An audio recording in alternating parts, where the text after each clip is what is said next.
Howdy. Welcome to my run cast. I'm so excited because Kevin found me this new run that I love, and this dog has been barking at me the whole time that I reached the temple. There's a little monkey. This is a beautiful temple. This is so cool. And I smoked this hill. It's almost a full kilometer uphill, which is very cool. And it's very steep at times, but fuck running downhill. Like, absolutely, I do not run downhill.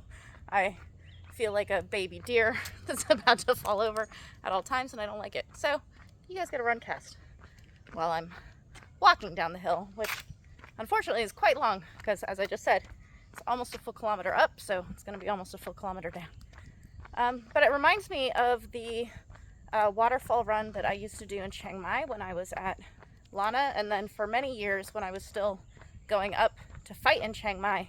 The day after a fight, I like to run the morning after a fight. Usually I don't sleep very well. So I would go run the waterfall with Jid and let him run around off leash, which he really doesn't get to do very much other than at the beach. In Pattaya there wasn't a lot. We lived in a small apartment. And honestly, it makes me miss Jid a lot. He was a very, very good boy. He was a sweet, ridiculous dog. And I miss him a lot. He was a very strong part of our lives here in Thailand, albeit very short. We only had him for 4 years, although it feels like very long.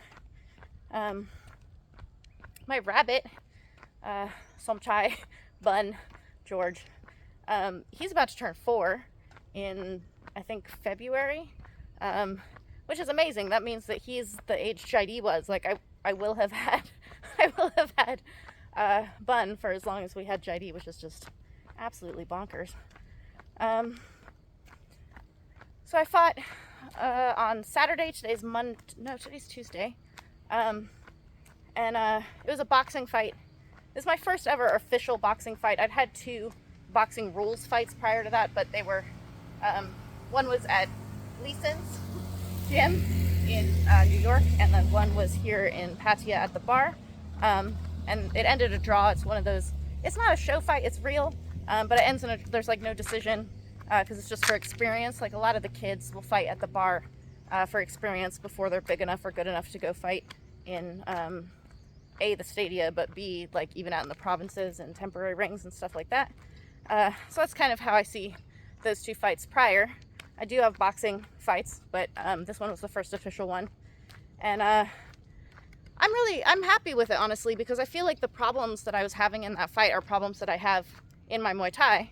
And so I prefer knowing that there are holes in the boat and seeing where the water's getting in so that you can stop that up, as opposed to pretending that, like, if it were a different boat or if all these things were different, water wouldn't be getting in the boat.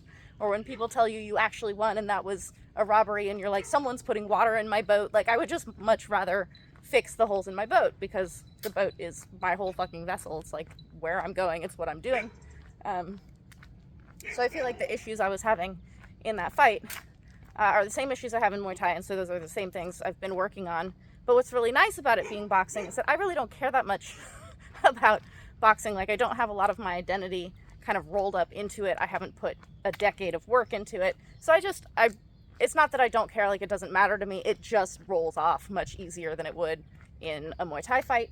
So I feel like the things that Chart Chai has been telling me to do in my training are things that showed up in that fight. And so it totally clocks. Like, it's like, yes, this is the same. I'm on the correct path. I've been doing the correct things. Now keep moving in that direction, which makes me happy.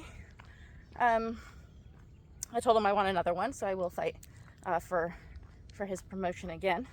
And hopefully have made changes that are demonstratable in the ring. It takes a long time to make changes, so PSA, be very patient with yourself, because how you train and how you fight should be the same, but they very often aren't, because the pressures in a fight are just completely different. I did a lot of boxing sparring before this fight, because honestly I just don't do boxing sparring, and I was going to be boxing. And I was very nervous from my boxing sparring that I was going to, like, want to throw a knee or clinch or, like, throw a teep or something, because when I'm boxing sparring against other people who are Muay Thai fighters, that kind of rhythm and distance and feeling kind of comes through a lot. Didn't happen at all in the fight. Like, when I actually was going against someone who knows how to box and who was there for boxing. This girl has amateur experience. It was very different. She totally went away from me, which nobody who I was sparring with did at all.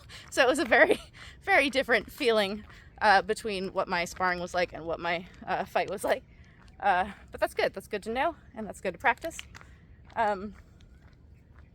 I noticed this thing at this fight, and it's not particular to these people, and it's not particular to this fight at all. I've seen this so many times in my 12 years now being in Thailand. A lot of when you're at a fight is just watching people, because you have a lot of time before you actually fight, and you're nervous, and you're, you know, whatever. So you're just like watching people. There's a lot of people watching. And as a Westerner, I watch the kind of space between Thai and Western culture. And it's not always Western culture, it's just like non-Thai culture. And I think Thais see this too, but Thais are Thai, so they're viewing it from the opposite direction that I am. They're like, oh, Farang are so weird. Whereas I'm like, I know what this Farang is doing, or I know what this non-Thai is doing, or whatever the thing is. And something that I've noted a lot of, I see a lot of, and I think it comes from people's like nervousness, but it is something to do with like Western fight culture, is that people feel like they have to like, oh my God, I don't want to see my opponent, and I don't want to talk to them, and I don't want to be friendly, and I have to like get in my headspace that I'm going to go kick this person's ass and all this stuff, blah, blah, blah. And I'm like, part of me is like, whatever you need to do in order to like get in the ring and do your thing, that's fine.